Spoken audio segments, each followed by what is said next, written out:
Sometimes a twist of fate can bring unexpected emotion to a cry for help. I'm William Shatner. Tonight, true stories that reveal the power we have to change lives on Rescue 911. We begin late on the night of June 24th, 1987, as three teenage friends were coming back from playing pool in Knoxville, Tennessee.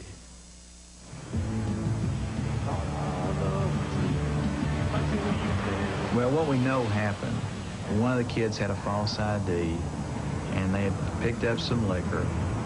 They were drunk, so none of the three should have been driving.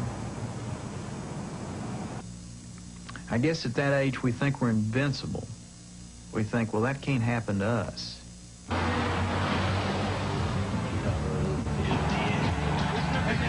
17-year-old Mike Faircloth was driving that night.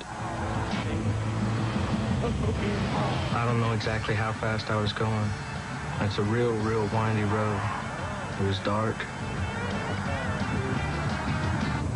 1 minute, you're having a good time.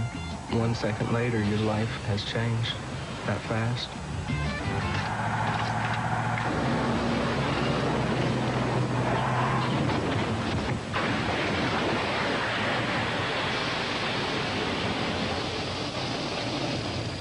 Less than a mile down the road, Donna Davis had just gotten home from work. It was clearly a crash, and I thought, I'm going to go back there. So I got in the car, and I started driving back. Across the road from the accident, a neighbor called 911. And I got around the curve, and I saw the car, and it looked bad. The car had hit the tree head on, so the front of the car was smashed in, broken windshield, laying on its roof. I had worked in emergency rooms, intensive care units, and my nursing background kicked in at that point. It looked pretty bad, but the driver was unconscious. And in the back, there was a boy that was crying, screaming that he was hurt. And finally, the driver came to, and it was kind of slow, and he looked over to the side, the passenger side, and he said, "Oh, my buddy's hurt bad." And it just kind of took my breath away.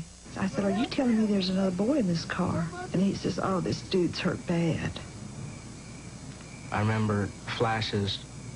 The car was crushed so far down that you couldn't see Trent at all. He was up underneath pretty much the floorboard. The next thing I know, I was out again. And I ran back to my car, and I had another miniature flashlight in my purse.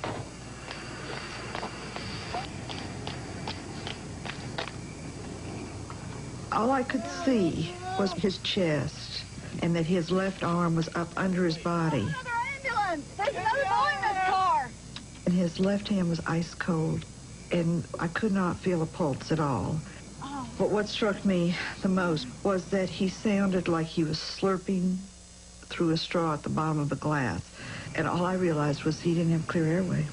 I ran my hand into his mouth, and blood just came pooling out. I just remember thinking, God, I feel so sorry for this kid's parents, because it will be just a miracle if he lives. That's good. There were times my heart was beating so hard because he quit breathing. I was so scared he was going to die. And I kept talking to him, and I'd say, "Look, you are too young to die. If you'll just hang in there, we'll get you out of here."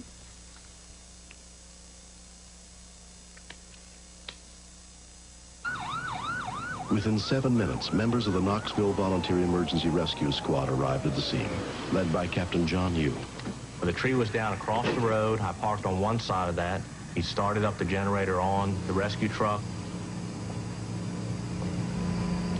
We got. Can you hear me? Hey, can you hear me? So I remember approaching the car and seeing the car upside down, a person still hanging upside down, and no words coming from their mouth. What do you got here, lady? He was so calm. And I told him, this boy's got massive facial injuries. He's in a coma. I think he's got a really bad injury to his arm because I can get no pulse. It's ice cold. I said, but if we don't get him out of here, he's going to die. He can't breathe. We knew that we had very little time to do it. Immediately commandeered some people to help carry equipment over to the scene. I need some more help here!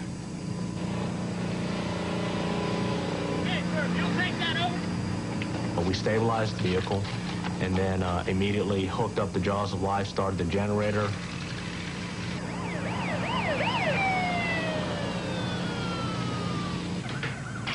Donna's son, Brett Winston, worked at a restaurant in town.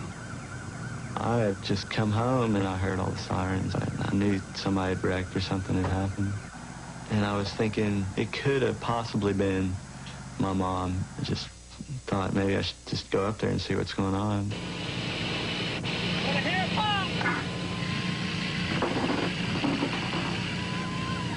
The first thing I see is my mom was over there by the car, so I just stood back.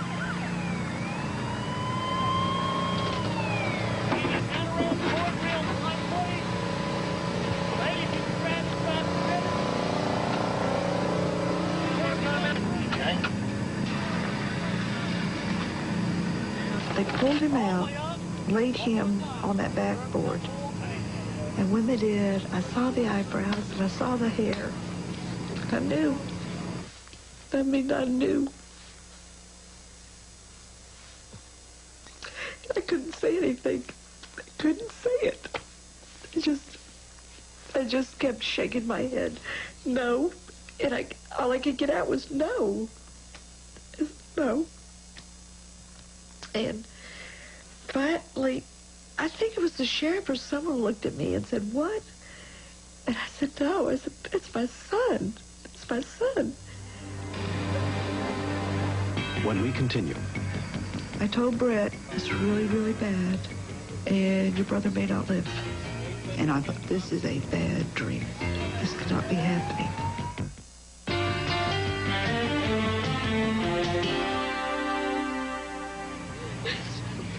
Because of the darkness, Donna had not been able to recognize that the critically injured youth she'd been caring for was her older son, Trent, who lived with his father.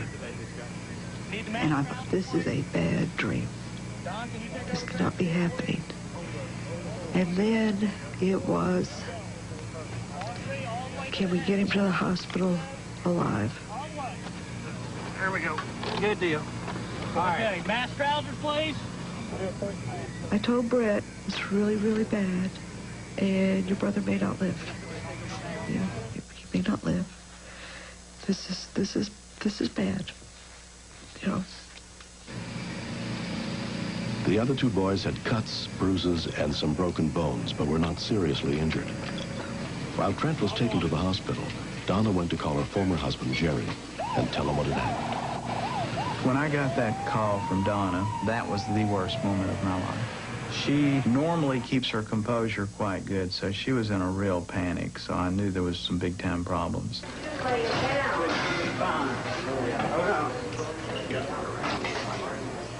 Trent was admitted to Park West Hospital, where he was examined by Dr. Bill Bedwell. All right, let's get labs in your staff.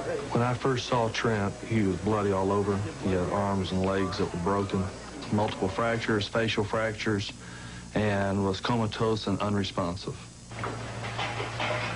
But my biggest concern was his closed head injury and his neurologic status, whether or not he would ever wake up. Dr. Bedwell met with Trent's family to inform them of his condition. He said it's very serious, and the next 72 hours would be very critical. What I read from him was if he lives through 72 hours, we've got a shot at it.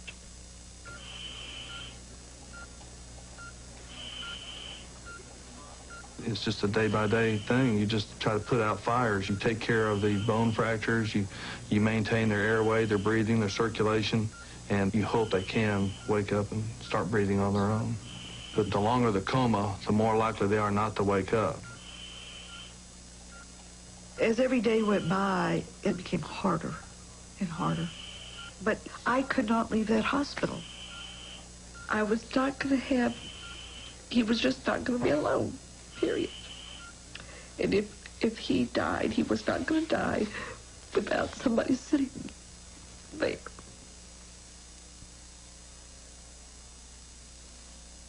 Tranny, it's June 28th. When I would go in and talk to him, the nurses would say, he knows that you're here because when he hears your voice, his heart rate goes up. And then I started telling him, It's getting towards the 4th of July. I said, you always liked 4th of July and the big firework display in town, and every day I'd go in and I'd talk to him more about it. 10 days had passed since the accident. Trent was still in a coma. On the 4th of July, all day long. I said, Trent, you've got to wake up. It's the 4th of July. You're going to miss it. It's about gone. Nothing, not a movement, not a wiggle, nothing. Hey, Guy. Come on, honey. We've waited too long. And finally, he opened his eyes, and he just looked at me a minute, and then he went right back to sleep. But he opened his eyes on the 4th of July. And I always, every 4th of July, I think about that. I think, hey, they're shooting these off for us. You know, this is our celebration. 5.5 weeks after coming out of his coma, Trent was transferred to the Patricia Neal Rehabilitation Center and put under the care of physical therapist Patsy Cannon. When I first saw Trent, he was lying in the bed. He was very restless and thrashing around. He started talking after he's in rehab probably a couple weeks. And he started saying one word at a time, and then he started making sentences. And just like a child, Trent learned how to do all those things again. He was at Patricia Neal 4 months. They did wonders with him. And I thought, we're gonna make it. It's just gonna be slow. We're gonna make it. It's been 4 years since Trent Winston nearly lost his life in the car accident. I don't remember a whole lot of that night. My first real firm memory are being at Patricia Neal Hospital, and I couldn't talk. It's really weird being 19 years old, and all of a sudden, you can't remember the language you've been speaking your whole life. My mom motivated me. I've got to give her a lot of credit. I mean, she got on my nerves, but she motivated me. We spent a lot of time in rehab facilities, and what I saw were individuals who had strong family support, a lot of love and a lot of family support, always did better. They always made better recoveries than anyone thought they would make.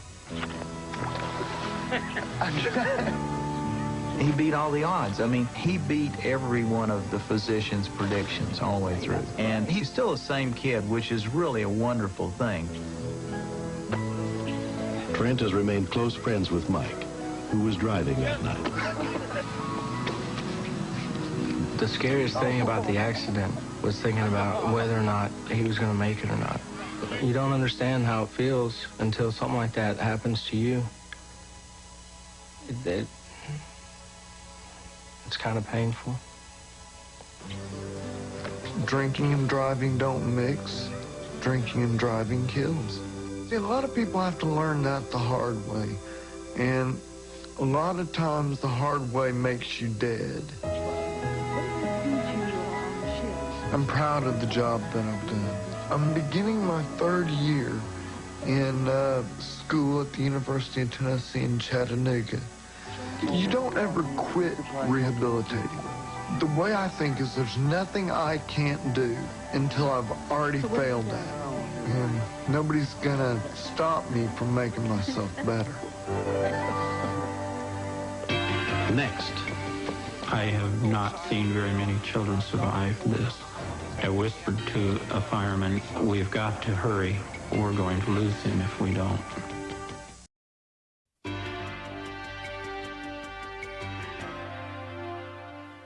When Tammy Nethercott and her husband Don moved their family to the small town of Merlin, Oregon, they thought their children would be safe. But on the afternoon of October 3rd, 1991, just a few weeks after settling into their new home, one of their worst fears came to pass.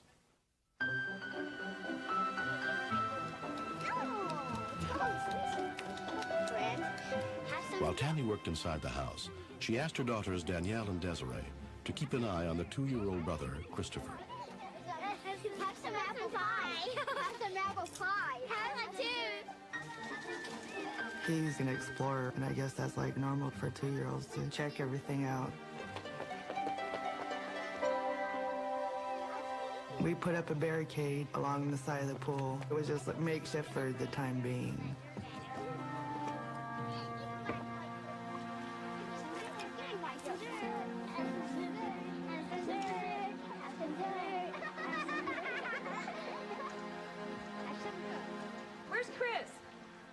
see him go anywhere, but my mom said look for Christopher Daniel.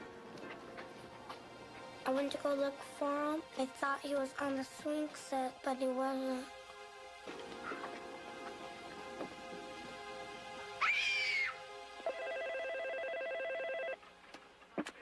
911 emergency. My baby brother drowned and he's only 2 years old. What happened? Our baby brother drowned. I ran in to call 911 because it was an emergency, and if I didn't call 911, he'd die. I had my baby boy in my arms, and there's no muscle tone, no life, no nothing. I need you to relax, okay? Tell me what's happening so I can help you. He was in the pool. He's down. I think he drowned it out. Okay, take a deep breath. Take a deep breath. Is he breathing? No. Okay, I want you to stand. 911 dispatcher Katie Duncan joined dispatcher Lisa Saul on the line.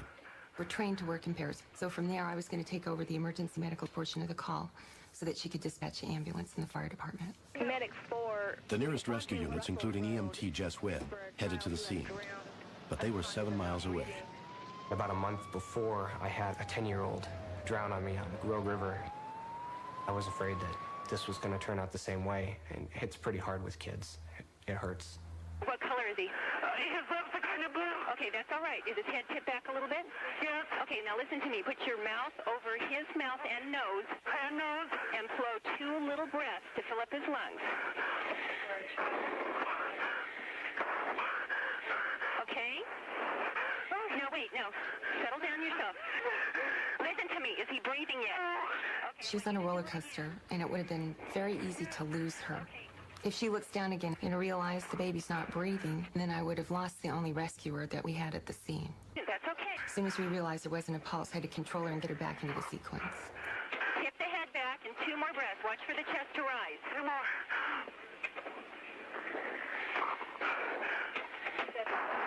Is the baby breathing yet? No. Okay, I'm going to tell you what I want you to do next, okay? Listen to me. Put the heel of your hand in the middle of the child's chest, between the nipples, and push down 1 inch like you're pumping up the chest. Okay, I want you to do that 5 times, once per second. 2, 3, 4, 5. Now 2 breaths, and make sure the chest is rising. 2 more breaths, come on. 1.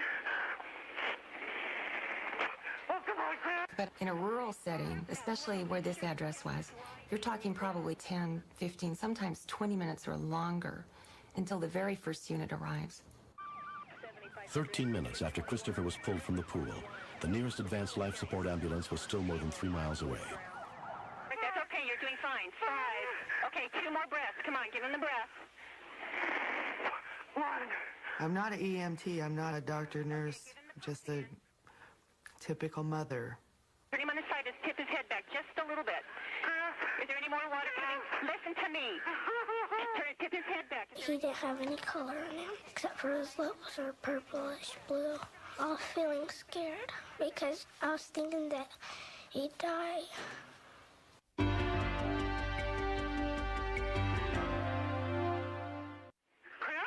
Listen to me. Is the baby crying yet? No. Okay, The thought that we'd been doing this a long time and the child was not coming back had occurred to me, but that doesn't preclude you from doing your very best. Mike Worley had heard about the drowning from a neighbor. It scared me to death first time I looked at him. There wasn't no life in him. I couldn't see him do anything. And he's just a little bitty guy. And keep going. Give him the breath now. Yeah, I want her to keep doing CPR. She's trying. That's fine. Make sure she does. Listen, 2 breaths. I didn't know where he came from, but that person became a coach on the phone. Ready? Count with her. 1, 2, 3, 4, 5. She just spit up a bunch of water. That's okay. Roll the baby on the side. Roll baby on his side. Roll him on his side. Okay, give him another breath. Yeah, come on. Roll him back and give him 2 more breaths. Keep going. The fire department's there. Keep going. Keep going, though, until they can take over. 4, 5. We pulled up to the house, and we knew that it was going to be bad. We were so far out, and he'd been down so long, with a guaranteed minimum of 13 minutes, that it looked bad. It looked like it wasn't going to happen. 1, 2, 3, 4. Is the fireman helping now? Okay. Pump it on his chest. Okay. Keep going. I'm going to keep you on the line here until the ambulance crew gets there. Keep counting for him. You're doing a good job. Breathing on his own, the fireman said.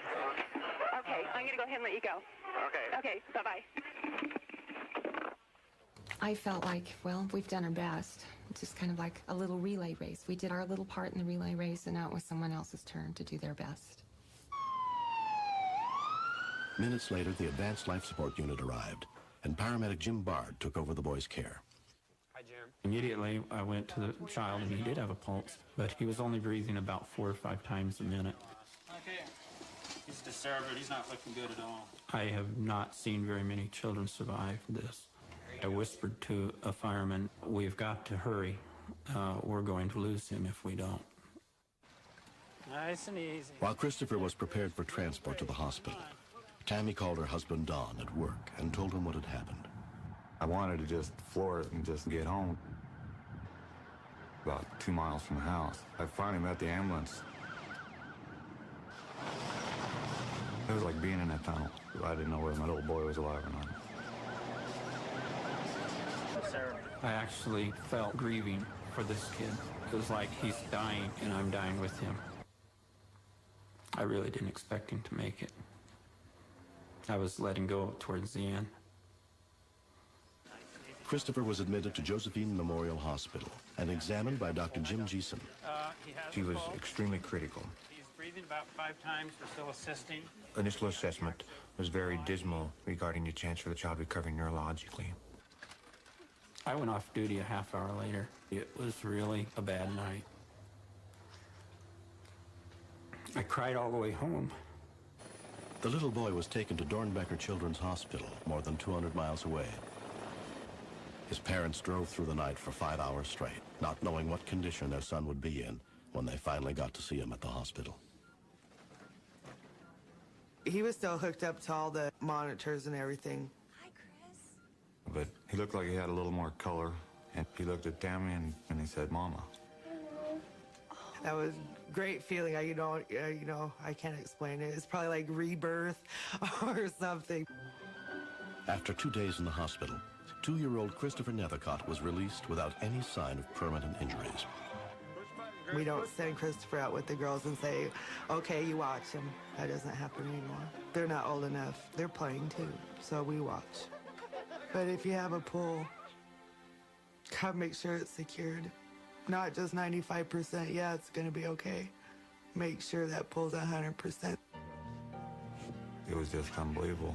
You know, he goes from being in critical shape to being home running around, and he's just perfect. 1 month after the accident, the Nethercott family finally got a chance to thank the dispatchers who worked so hard to save Christopher's life. Christopher. Knowing the child's here as a result of the system is extremely gratifying. It makes everything that we do worthwhile. Let's give Katie a hug. We can give Katie a hug. Let's give Katie a hug. Give her a hug. Oh, I got you. Wounds. This story is not a recreation. It's one example of the efforts made by officers and volunteers working with the police in Tucson, Arizona, to help victims cope with the devastating impact of crime. 11:35 p.m. A call for help comes in.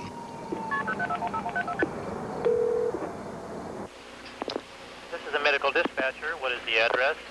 Yes, please hurry up and get someone over here twice I get a great call. What's wrong there? This woman fell and hit her face and told me airport, please. Ma'am, I can barely understand you. You're going to have to calm down. What happened to her that she hit her face? She fell. Is she Ma'am, is she conscious? Is she conscious? I don't know. Okay, we're going to be right there. This is Sanders with Tucson Police. Is everything okay there? Excuse me. This is an accident here. We can't talk, okay? We have to keep this line open.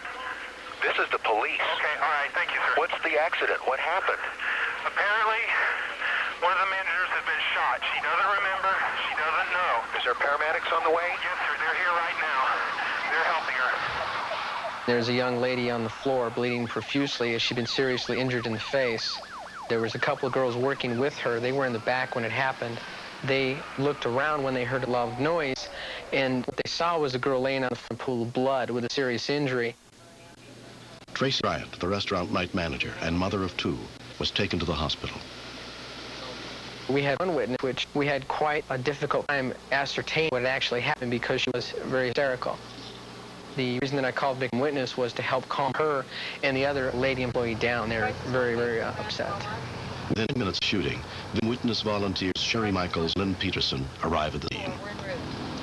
We're there to give the psychological first aid, to give the hugs and drivers, and to focus on that person. Sergeant Solis, what we have here is we have an unknown incident. We have a woman that's seriously injured. She has bad facial injuries. We don't know exactly what happened to her. It came down as like a fall. I have an officer at the hospital. You have to find out what they went through so you can try and help them cope with it. And sort of a situation, there's so much mystery to it. People are very concerned about what happened, and when it doesn't quite make any sense, they need to talk it over. You know, it had to have been a gunshot because I don't know, you know, what a loud noise that could have been. We stood there for a second, you know, we were in shock, we didn't know what to think, and then we ran around and we were like, Tracy. I think you did the best thing you could do, and you did the right thing. Got the ambulance here. She was in a state of shock. She just couldn't get over what had happened. And as she started to calm down, she remembered bits and pieces of details. I remember a little bit what the guy looks like, but not much. He had sunglasses on. He's about 6 foot with blonde hair. I thought they were extremely effective. They calmed her down. She was able to give us a very comprehensive story of what occurred, and that expedited the investigation. At Tucson Medical Center, a trauma team works on Tracy, while her family awaits word of her condition. Did you see her poor face? I know. I picture, you know, Mike and the kids, what were they going to do without her if she didn't live through it? I didn't know if she was alive or dead. But when I walked in, all you saw was a bloody mess. There was just blood all over.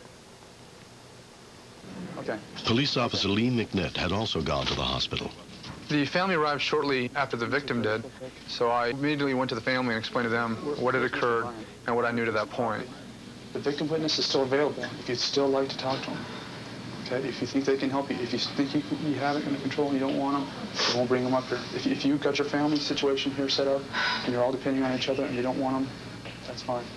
I kind of think that they should, because I think there's going to be some need to take care of things. Exactly. So, you know, when I got my accident, it is... When you really don't know whether she's going to survive the night or not, any kind of confidence that you have can be just a tremendous lift. The hospital provided a room where we could sit down, all of us together, and be able to talk.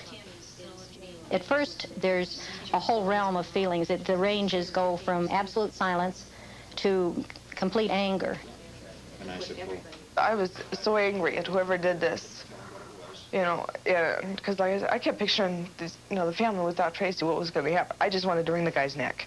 Yeah, and so talking about it let me get some of that anger out. What's the hardest part? Her beautiful face is just a mess. And if it leaves any kind of damage, she has 2 little babies at home, a 2-year-old and a 5-year-old. So, I mean... It's scary. Very.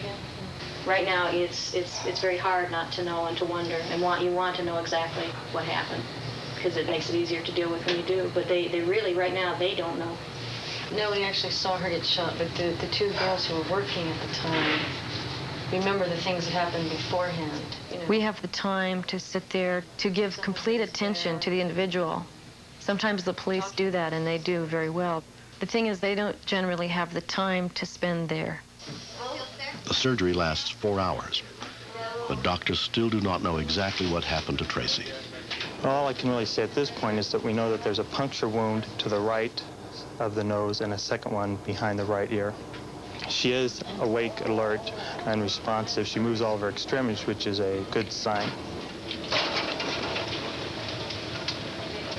She would ask me questions about, am I going to die? I mean, I can't say yes or no, but I would say we'll do our best to make sure that doesn't happen. I know you don't feel terrific, baby, but we're here. Father David was here. We love you.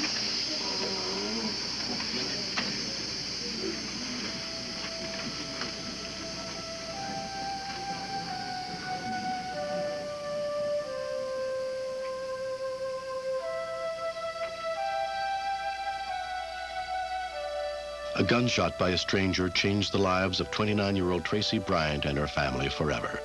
By 2 days later, her recovery has begun. She's in severe pain around her right ear. When she opens her eyes, she has double vision. Her face is paralyzed. She can't move the right side of her face. She just sat there and she held my hand and she said she knows I'm scared, and which made me feel good because I was having nightmares. I bet you were, sweetheart. I bet you were. I kept thinking somebody was coming to get me. It's a significant cosmetic problem to not be able to move your face, and it's a functional problem as well. It can cause a lot of eye problems. She's going to have visual problems. She's going to be deaf in one ear. She's never going to be the same, that's for sure.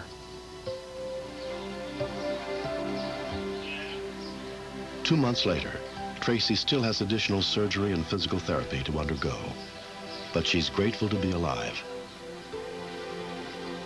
The love that I have seen from people and the kindness that people that don't even know me have shown to me lets me know that with bad things like this that can happen at the drop of a hat, that there are still good things. There are still good people out there.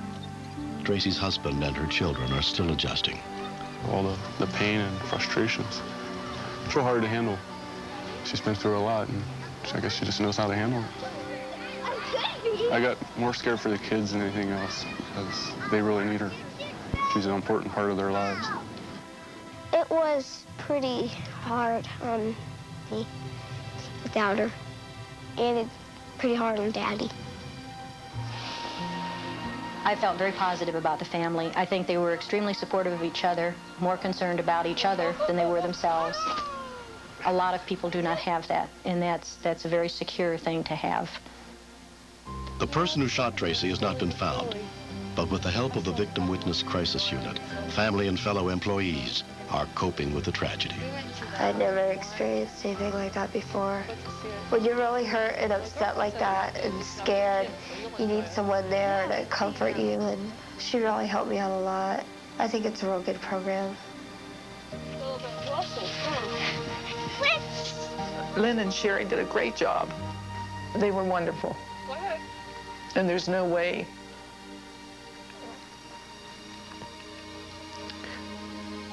to try and thank everybody can't, you know.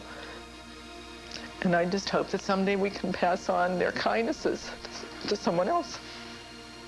If you've ever been in a position where where you've had tragedy or had misfortune and you didn't have anybody there to turn to, nobody at all, you realize a little bit more how important it is to have somebody there. And I want to be that somebody. Like many children growing up with a learning disability, 12-year-old Kenny Perrone has often been labeled different or special. On the morning of December 18th, 1991, the community of Dunellen, Florida, found out for the first time just how special Kenny is.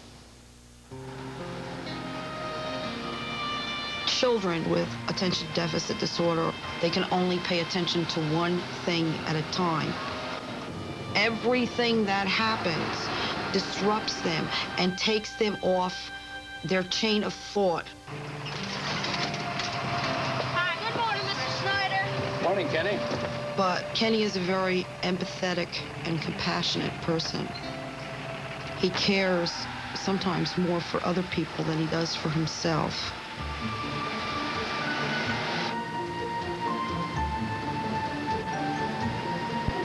More than 50 students, including Kenny Perrone, rode Don Snyder's bus to school every morning. On December 18th, 1991, Don had begun his shift at 6:40 a.m. It was a cold day, and then I saw Mr. Snyder. He was starting to sweat. I said, Mr. Snyder, are you okay? He says, yeah, pretty good.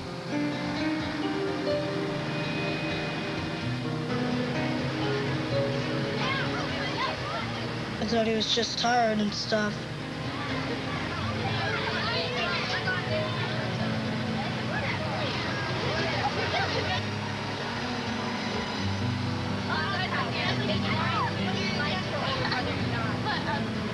bus was approaching the Denellen Middle School, just a few hundred yards ahead. He started looking at me funny.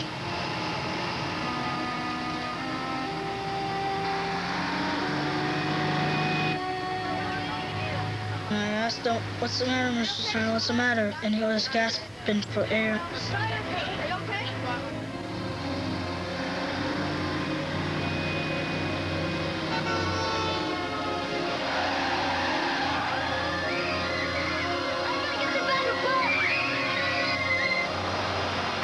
With his friend Aaron Brown helping, Kenny tried to take control of the bus.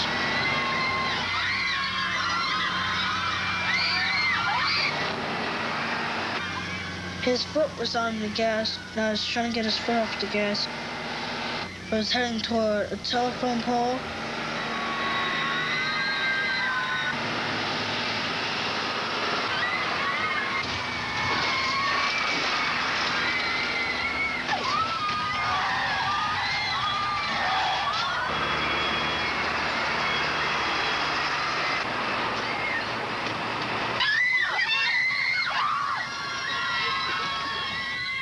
One of the students ran to get assistant principal Herbert Dupree. Mr. Snyder? On arriving there, the driver was beginning to gain consciousness. My Lord, he looked ashen, distraught. Richard Clifton, who had also been riding the bus, notified the school's front office. I told her that my bus driver had passed out. I thought that he was having a heart attack or something.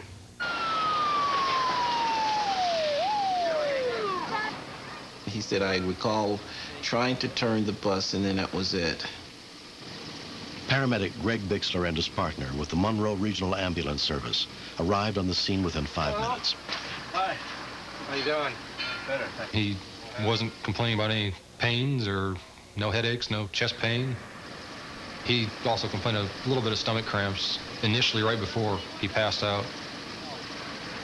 It felt pretty bad. It's scary to see someone get sick. He was a friend to me and wanted to help him.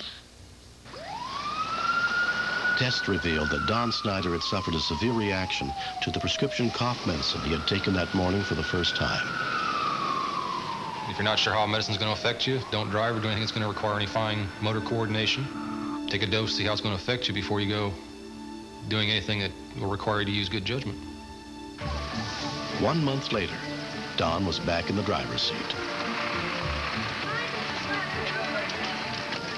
I didn't know what happened until I got home from the hospital that night. I was walked in the house, the phone was ringing, it was my boss, and I said, "What happened?"